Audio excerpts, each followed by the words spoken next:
and Betty and the Nancys and Bills and Joes and Janes will find in the study of science a richer, more rewarding life. Hey, welcome to Inquiring Minds. I'm Indre. This is a podcast where we explore the space where science and society collides. We want to find out what's true, what's left to discover, and why it matters.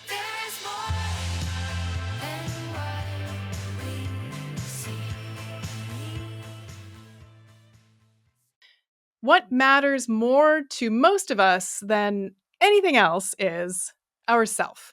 Not that we're narcissistic, but if you've ever felt death anxiety or had an existential crisis, you'll know what I mean. We fear losing our sense of self, our subjective experience of consciousness, because it's hard to imagine existing if it's not there. Now, imagine you're someone who has built a career mapping the neural correlates of consciousness, literally devoting your scientific life to understanding it.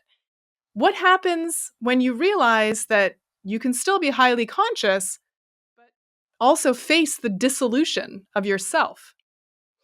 That's what we're going to find out on today's episode, featuring neuroscientist Christof Koch, whose new book, Then I Am Myself the World, describes a prominent theory of consciousness and then goes on to explain how to expand it. Christof Koch is a neuroscientist at the Allen Institute for Brain Science in Seattle, where he previously served as president, and he's also a former professor from Caltech. He's had an influential career, arguably launching the study of the neural correlates of consciousness when he published a framework for studying it back in 2003 with Francis Crick, who shared the Nobel Prize for discovering the structure of DNA. Christof Koch, welcome to Inquiring Minds. Thank you very much for having me on, Indre. It's such a pleasure to read your book and to learn more about all of the different stages that you've gone through in thinking about consciousness. I mean, I think our listeners are likely familiar, since you've been in the consciousness space for a long time, about your sort of early work with Francis Crick and defining the need to really find a neural correlate of consciousness. But I'm really curious to hear how your thinking has changed over the decades, and I want to start with how you start in the book, which was really surprising to me, talking about a near-death experience. So, what happened? Well, I found myself in this space where there's nothing anymore except three things.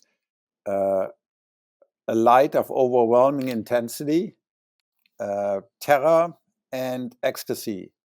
Awful. If you think about the etymology of the word awful, full of awe, that's sort of what I encountered, what some people call, mysterium tremendum. And at that point in time, I mean, Buddhists call it a non-dual experience because there's no more, there's always this distinction, me and you, subject, object, knower, knowing, apprehender and apprehended. That totally disappeared at that point. There was no self, no memory, no body, no external world, nothing except these three things: the bright light of overwhelming, intensity, terror, and ecstasy. And so that brings home the centrality, two things. A, the centrality of consciousness, because at that point only consciousness exists, nothing else. And also the fact that you don't need a self, that the self is really optional, that you can lose a self as doing, when you're really engaged with something, when you're in a state of flow, right? When you're biking, rowing, climbing, playing tennis, doing mathematics, writing code, whatever it is that takes you away from yourself, you can completely immerse. But of course, under those conditions, it very quickly can come back. Or you do certain types of meditations or certain types of extraordinary experience, psychedelics, you can go into these states where your self dissolves, but you're still highly conscious. So self-consciousness is really just a small aspect of consciousness writ large. And is that something that you needed to go through that experience to really understand, or was that experience essentially solidifying what you've been thinking about over the course of your career? Yeah, it's really the latter. I always felt that. So some philosophers have these so-called higher order thought theories, higher order thought, and they believe, that to be conscious, you need self. And so as a consequence, little babies or little infants aren't conscious because they don't have the self yet. You need to say, oh, here I am, Christof, having a thought. Here I am, Christof, tasting this apple. And so the claim would be that without me knowing that I taste an apple, that I wouldn't be conscious of this, which always struck me as ridiculous. A, because it rules out most animals and babies as being conscious.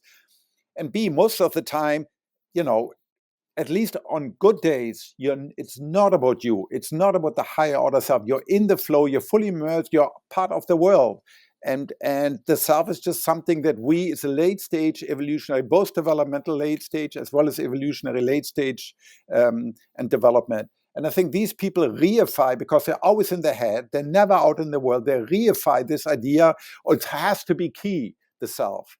But then you can see clearly under certain type of experiences, the self totally disappears, yet you're still highly conscious. Whatever remains of you is highly conscious.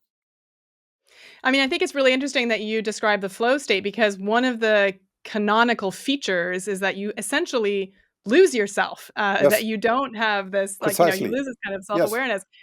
And yet those same people, I think, I agree, reify the place of the self within an understanding of consciousness, would say, yes, but the meta consciousness, the understanding that I am the one experiencing, is this culmination point. I think that's a really interesting dichotomy.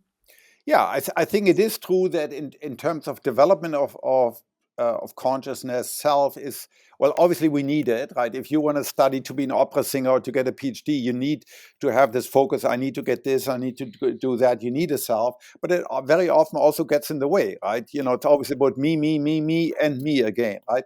And the world can appear so much better with often without having the self in the way. And I think it may well be possible that on a certain stage, you're actually without a self, you're actually more conscious of things, because the self itself is probably a relatively simple concept. Yet for us, it's all important because it's me. Everything is about me. So if I lose it, this may well be what people say, on the psychedelics, when they get, LSD, they undergo ego dissolution, they say consciousness expands. Well, I think that might actually reflect this near universal language that people adopt under psychedelics when they talk about expanded consciousness, may come from the fact that losing the self actually lets you realize the vastly larger universe of conscious experience without the self. And I do want to get more into the psychedelics conversation, because I think that's really a fascinating part of your journey too, as I read about it in the book. But before we get there, I feel like we should delve a little bit more deeply into the theory of consciousness that it seems that your book you find most compelling, which is the integrated information theory. So tell us about that and why you feel that it is the framework that explains most of the data. Okay, so first of all, let's step back. So as you pointed out, I started on this road with Francis Crick many, many years ago, where we advocated, look, science is going to be incomplete if we don't understand consciousness, because it's at the center of our universe. And just saying you're just confused about consciousness, it doesn't really exist, doesn't explain anything. Consciousness refuses to be canceled. You can't gaslight me into believing that I'm not actually conscious. It's all a big illusion. No, the pain will still hurt. And the hurt is different from having behavioral intentions and rubbing my mouth and all of that. There's this god-awful feeling associated with the bad. Okay. But then there's no question, in the fullness of time, we'll discover the neural correlate. And David Chalmers, against who I lost his bet, this 25 years wager, right? Because I thought 26 years ago, well, in 25 years from now, hell yes, we'll solve the problem. Of course, it's going to be easy. We have scanners, we have single units in humans, we've got now neural pixel. Of course, we'll lick this problem. Well, it turned out not to be true. But David Chalmers admits that the footprints, one day we will know. These neurons in this state that maybe oscillate in this part of the brain with that promoters, those are the physical substrate of consciousness.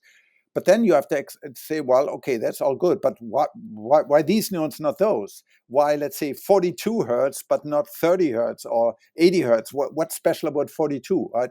Or if these molecules, or even if you say quantum gravity, well, okay, why quantum gravity? Why the collapse of the wave function? So fundamentally, you need a theory that explains from basic principle why certain pieces of matter, highly excitable matter, but not all. So, for example, this apple here, it's an organic piece of complex matter, but no one would argue seriously that it is conscious. Well, why not?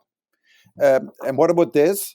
And then what about my iPhone, and what about a fetus, and what about a fly, etc. So we need a theory that can tell us from principles what is conscious and what's not.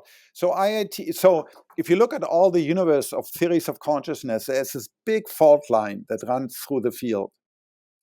Okay, it's a huge fault line. On the one hand, are what philosophers call Turing functionalists or computational functionalists. They aver that to understand something, all you need to totally mimic its function, its input-output. So you describe it. So if you have a black box and you know for every input what its output does, you capture its function, then there isn't anything more to explain. Okay, there are no intrinsic properties, right? And you can take this, you can be a microfunctionalist where you say, okay, neurons are important, fine. So I open the box and I mimic the neurons. But once I mimic all the neurons, that's all there is to explain. It's all about function. And so therefore, if I go, a Turing machine can instantiate any function, right? Because it's Turing universal.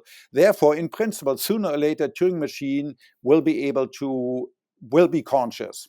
And then it's a question of practical, are LLMs, is ChatGPT conscious? If not, why not today? And, it's going to be a question next year or maybe 2 more years, right?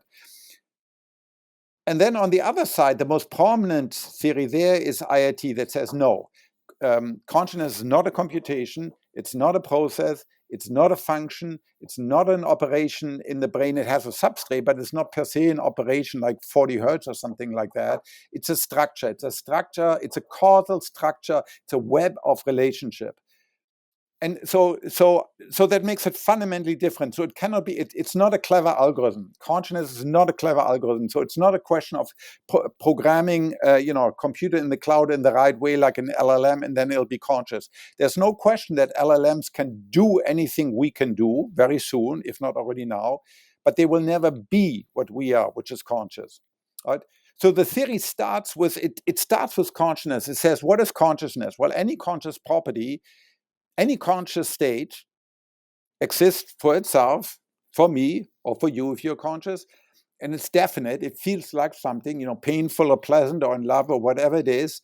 It's integrated. It's one. There aren't sort of 2 separate conscious experiences, only one. It has a border. It includes certain things, and it leaves out the vast majority of things, and it's structured. There's in space, for example, there's left, there's right, there's up, there's down, there's a distance relationship. In color, these colors have a lawful relationship, right? They're not random. They're on a wheel, for instance, in terms of hue. Time is structured. It flows forward at a certain speed, etc. And then you say, well, now I'm going to look around at the physical universe and ask which substrate fulfill these 5 properties. That it exists intrinsically, it's specific, it's definite, it's one, and it's only one. It has a border. And the measure of what exists, so IIT is very unusual. It has a way to define what exists. It starts off, everything that exists has to have causal power. That's how we know anything exists. How do I know something exists? Because it exerts causal power. This goes back to a comment of Plato. And consciousness exists for itself, so it's a system that exerts causal power upon itself. In other words, you're in a particular state, and if I don't exert any causal power, then I have no control over my next state. It's all given by either chance or by outside forces. But to the extent that I, let's say as a brain, can control to a certain extent my next state, and my previous state controlled how I got into this state, to that extent I have causal power, because I consist of a whole bunch of mechanisms like action potentials and things like that.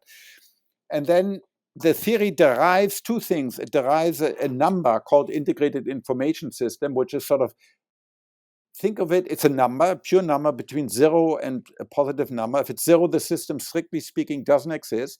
It's fully reducible to a simpler system. And it's not conscious. The bigger the number, the more the system is irreducible. So one way of thinking about phi, very complex system, they're simply irreducible to the individual components. You lose something, a little bit like quantum mechanics, right? Quantum mechanics shows us a system that's not a product state, but like a Bell entangled state cannot be considered in its part. It can only be studied as a whole, and so it is with consciousness. It can only be studied as a whole, and how integrated is exactly specified by this integrated information, this number phi. And then it also says what it feels like, because any theory has to explain not only consciousness at all, but also why certain things feel bad, why other things feel pleasurable, why the sky is extended, and why does time flow? Because in our neurons that we believe are the substrate, all the neurons look alike, whether they give rise to pain or pleasure or seeing or hearing, they're all gray goo, releasing neurotransmitters. So it can't be that they're all that different. They all are very, very similar. So the claim of IIT is it's these causal relations, this dense, this unfolded causal relationship that explains why space is space and time flows and is very different from space and very different from color or from the feeling of an orgasm in sex.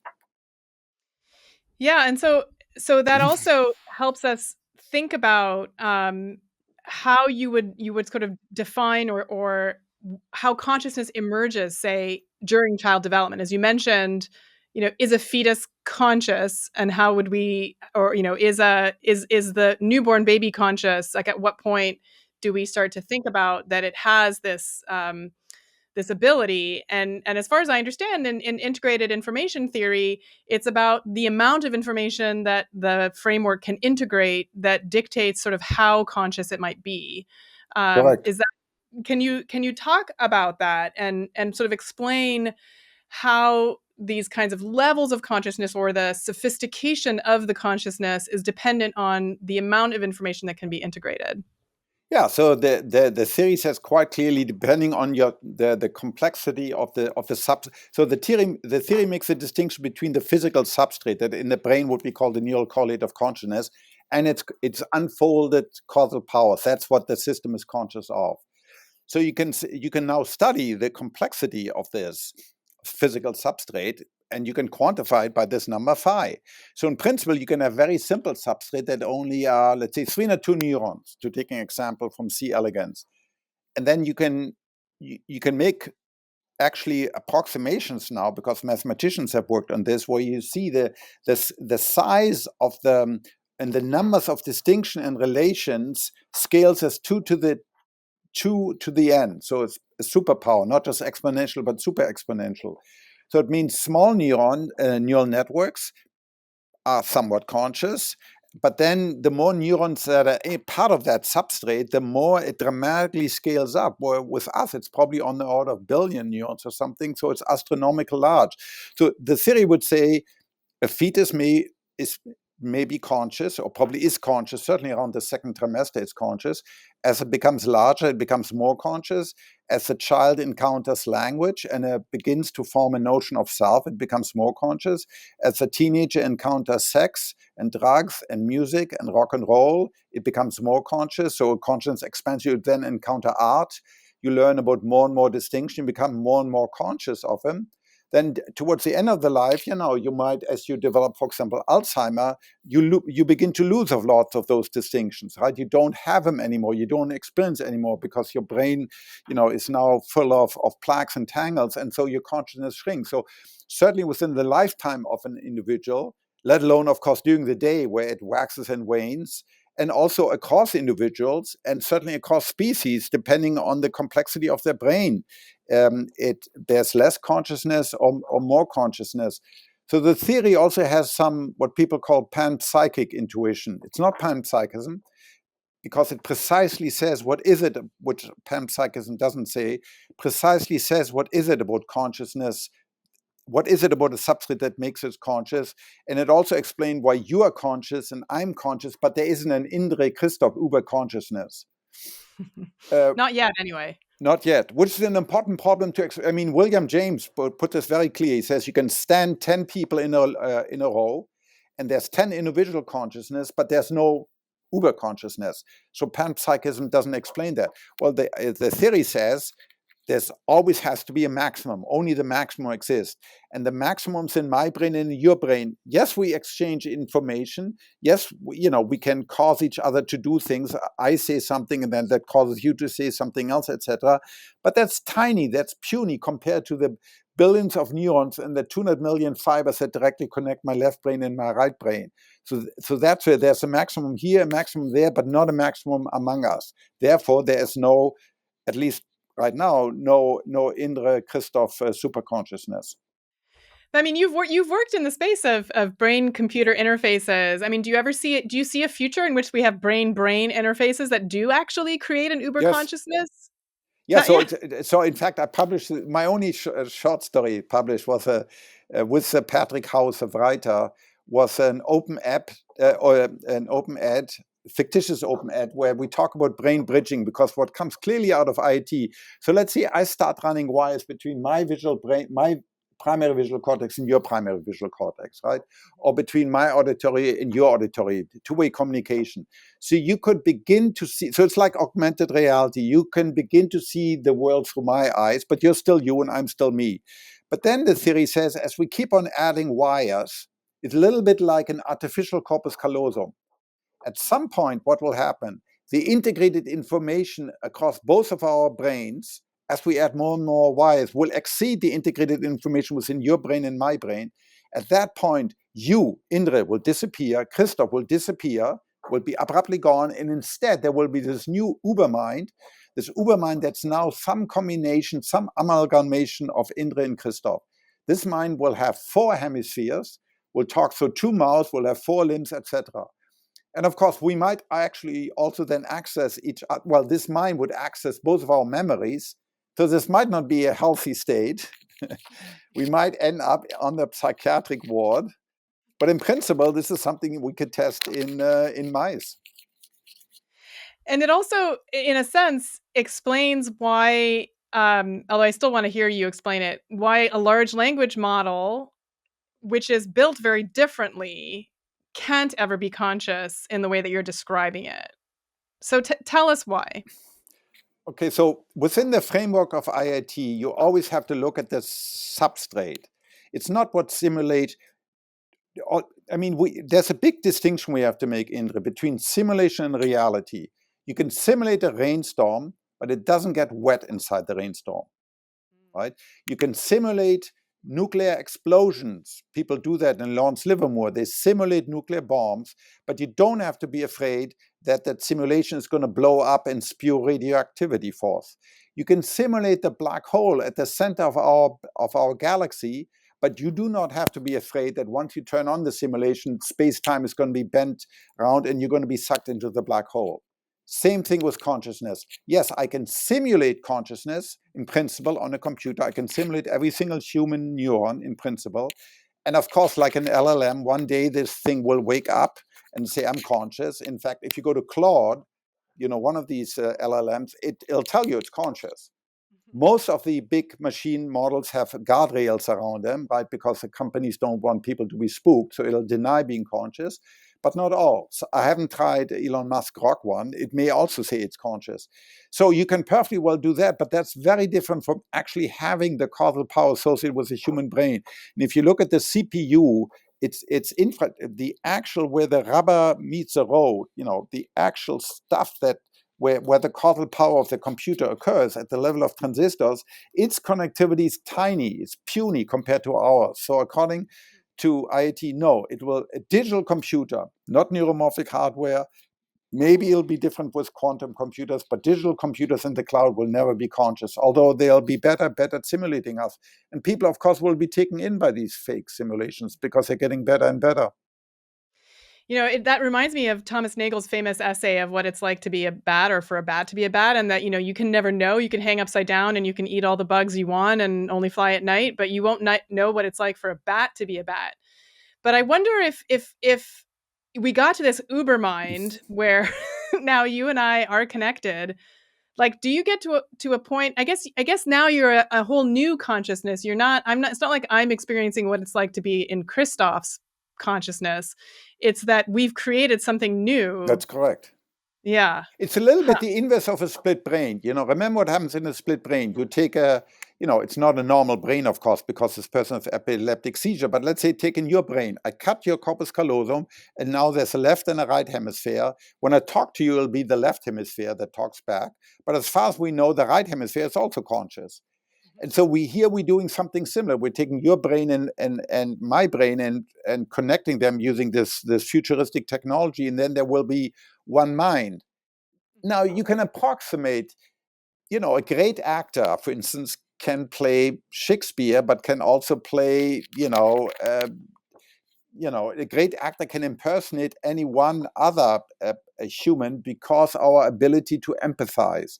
Now, it's limited, right? It's much more difficult to empathize with a bat than with a human being, but to a certain extent, we can approximate that. And the theory, by the way, says, in principle, if I look at the brain of a bat, I should be able to precisely describe, using this intrinsic power calculus, what it feels like to be a bat.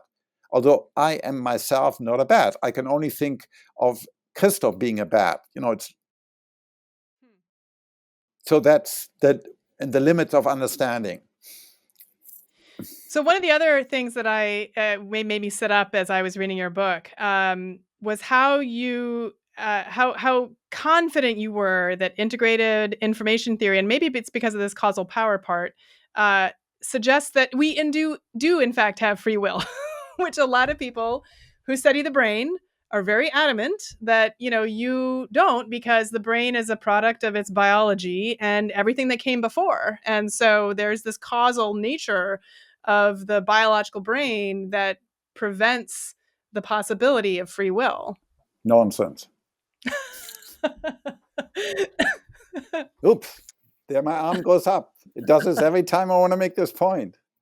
Was this in the initial condition of the Big Bang already preordained that my arm would go up?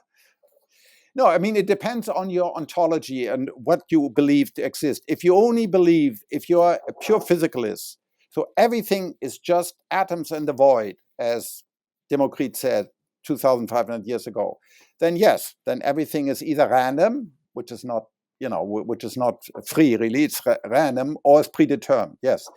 But if you take a different point of view, if you say what fundamentally exists, first and foremost, what exists for me is consciousness. Tonight, we're going to go to bed and will be extinguished. You will be gone, right? There will be a period, particularly early on at night, when you're deep sleep, nice delta waves crisscrossing your brain. You do not exist for yourself. And then you wake up inside your brain, and you dream. You're there for yourself.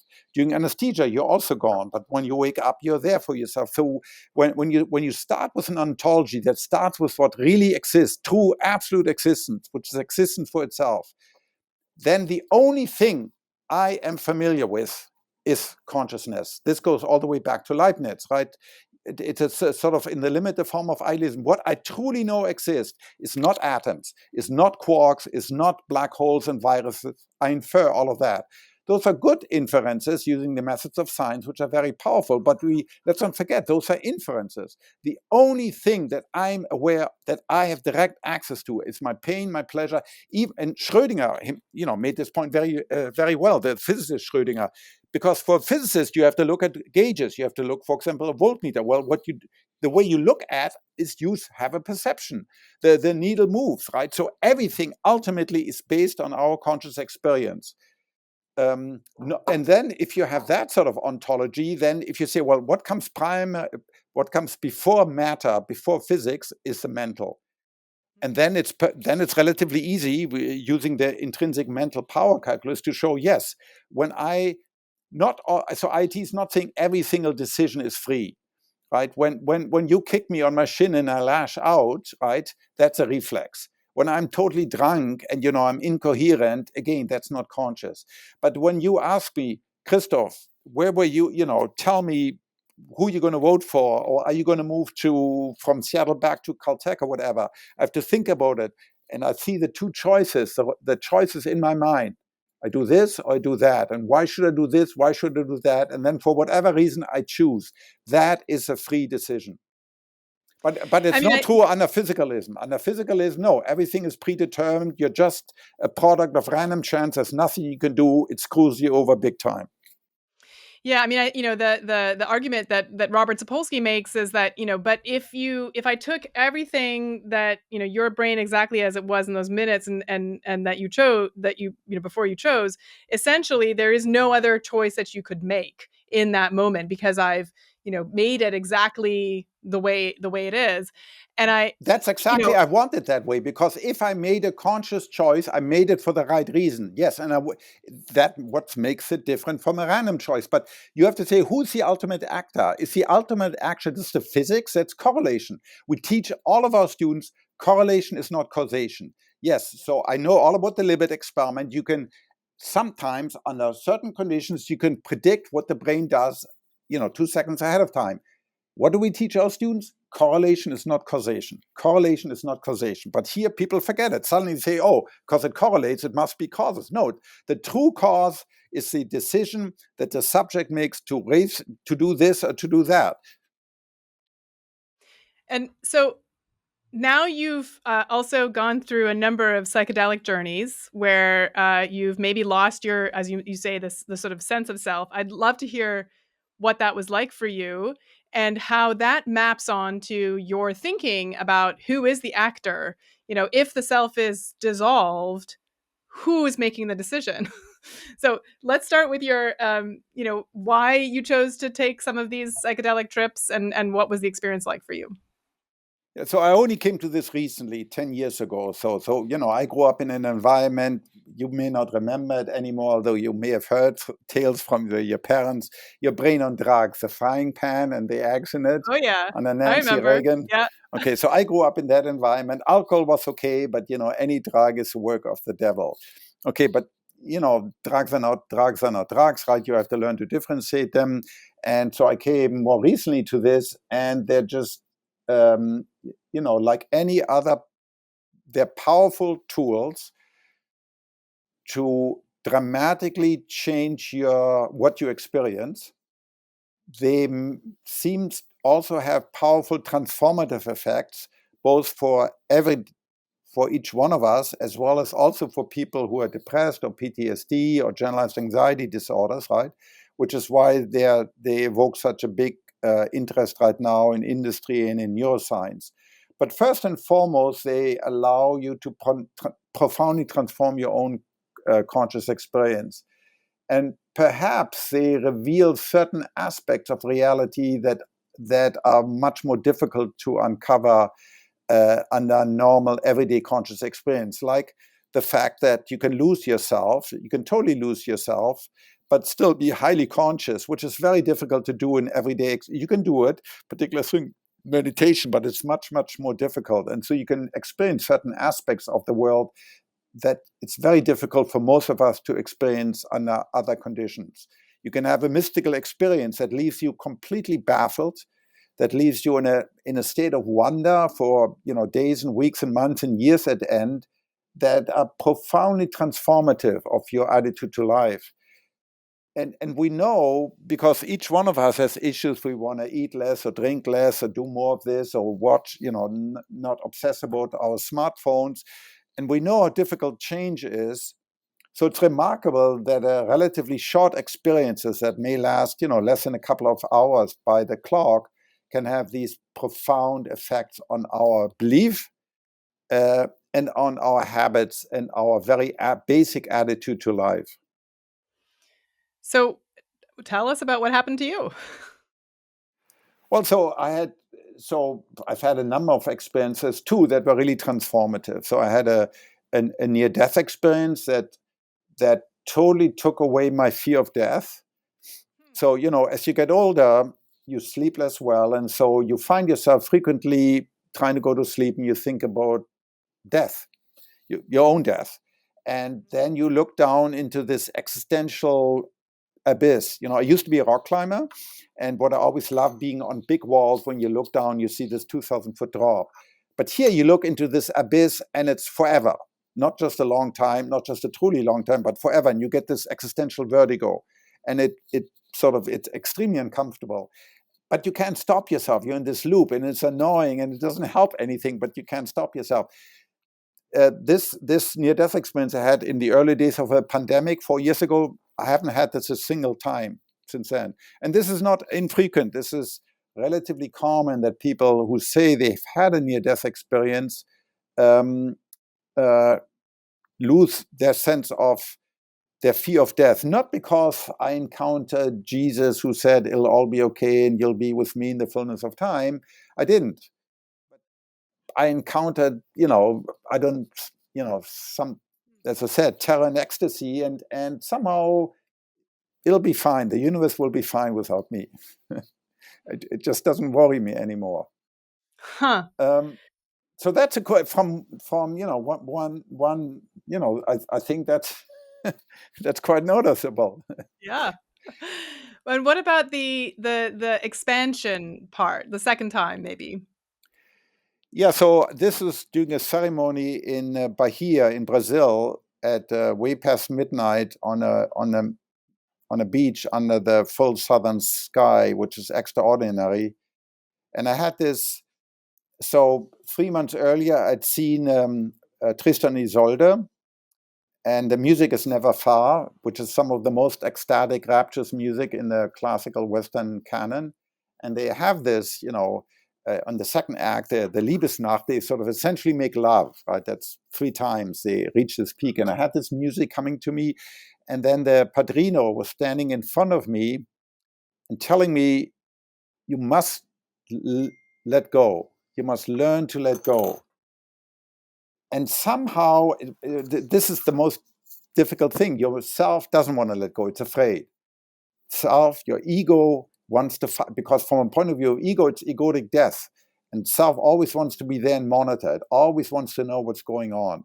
But somehow that allowed me, I've no idea how, to let go. And then whatever remains, it's just extraordinary. I experience this, it's very difficult to put into words. It's ineffable. The closest I can come to is what Aldous Huxley in The Doors of Perception called the mind at large, where you feel you encounter mind at large. It's this universal.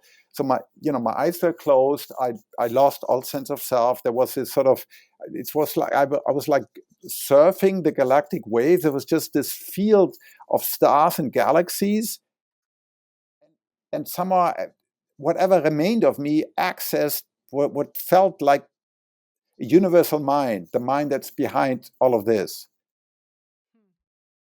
And it left me completely flabbergasted, completely. It really was sort of an earthquake in my, this was at 65. At my age, your ontology is pretty well established. You pretty well believe what you believe. You learned over the last 65 years, but there's this huge crack now in my ontology, because I grew, I grew up as a Catholic, but then I turned into a physicalist, a scientist.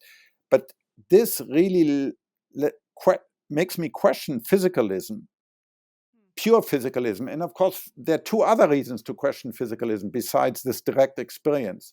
One is that physicalism has been utterly unable to account for consciousness. Right? The best explanation is it's an illusion, which just simply doesn't cut it. Telling me I'm not in pain, I'm not in love, I'm not in seeing, it just doesn't work, hasn't worked. And the other challenge is to define what actually is a physical. Because then when you go to quantum mechanics, you see these entangled belt states, they can be half a light year away, yet one is still mysterious, instantaneous, connected to the other one. That's not really classical matter anymore. We have great difficulty understanding what really exists there. It depends on the observer to interact. And then if the observer interacts with one of these photons and instantaneously the other photon, half a light year away, goes the opposite way. So we really have great difficulty understanding.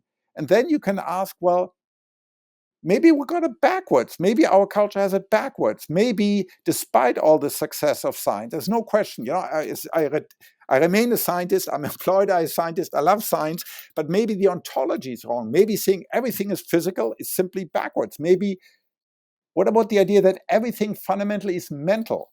Everything fundamentally is the expression of a universal mental entity, including the table and the periodic table and atoms and black holes and galaxies and brains, of course.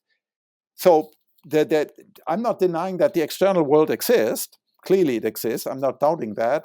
But maybe ultimately the external world, including my brain, is also the manifestation of something mental. And then, yes, under certain states, like the one I accessed on the beach in Bahia under midnight moon, where you can suddenly be part of the whole. And maybe at the end of life, we will also go back to this simple state. Now, there's no individuality there, right? What I accessed, I lost my individuality. It wasn't Christof.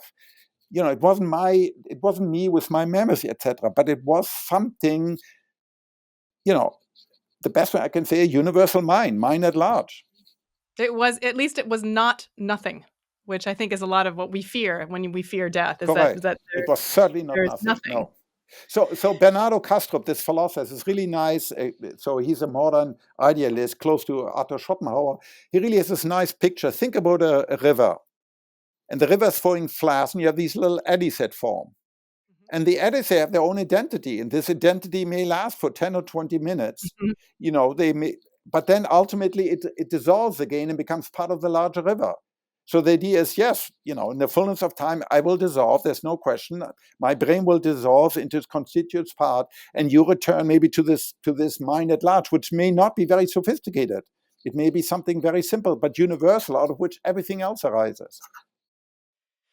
So that gets me to my last question. You've as you mentioned, you spent 25 years at Caltech studying the brain. You then went to the Allen Institute and had a leadership role there for a long time. Really, and from what I understand, the purpose of the Allen Institute was essentially to revolutionize how quickly we can understand all the aspects of the brain.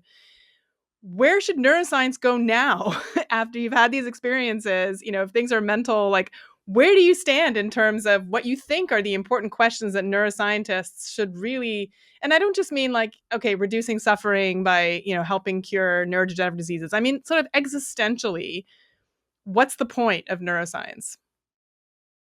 Our consciousness depends on the brain. So the more we understand the brain, the better we can understand our own consciousness and its various pathologies. So in that sense, it's very practical. Yes, to help us and others.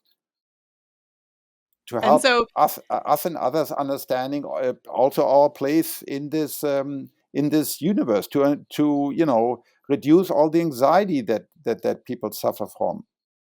And do you think that this trend... to emphasize, Indre, to emphasize that we are, that's why I find it so pernicious when people tell me, well, A, you don't have the will, B, there are all these anonymous forces, racism, misogyny, all these other isms, and you're just this helpless toy tossed about by the waves, right? There's nothing you could do. Well, of course that would freak me out. Of course that's going to make me anxious.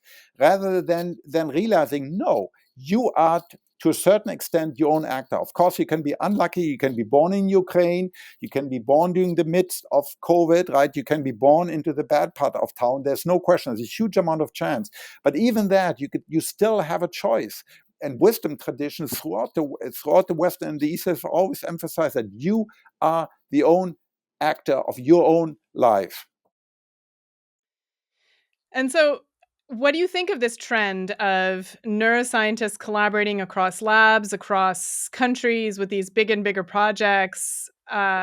Is that inevitable? Is that where we're headed as things get more and more complex? Or does that mean that there's less room for innovation and creativity when you're working with a team of 100 people, and there's a lot of people management and project management involved rather than, a team of 3? Look, physics shows, if you look at the ecology of physics, right, it has a few super labs. There's CERN, right, in Geneva. There's a Stanford Linear Accelerator. There's some big labs, but there's a huge tail with thousands of professors. She has one postdoc and one student. And, you still have people like Roger Penrose, certified genius, who come up with new ideas. So I think the science is big enough, and as it gets more mature, look, NIH is investing $64 billion of the public money, right? Your and my money included, okay? So for that, it's not good enough. Well, I just want to study science for the sake of science. That's fine, but then you don't go to the public purse. if you go to the public first, you have to show the public that you can help them with their disease, with the disease that we may eventually all suffer from, including Alzheimer's, generalized anxiety, etc., etc. So it takes both to get to reproducible science. 2 out of 3 experiments, in the biomedical science, not just neuroscience, cell science, cancer science, are non-reproducible. That's, of course, never my experiments. Always those people over there. Those people over there. We were careful. That's right. So yes, we need other tools to manage that, and for certain things, you can only be done with very large teams. And many discovery science will still be done by 2 or 3 people that work, and by themselves. But the world is big enough and rich enough to afford all of that.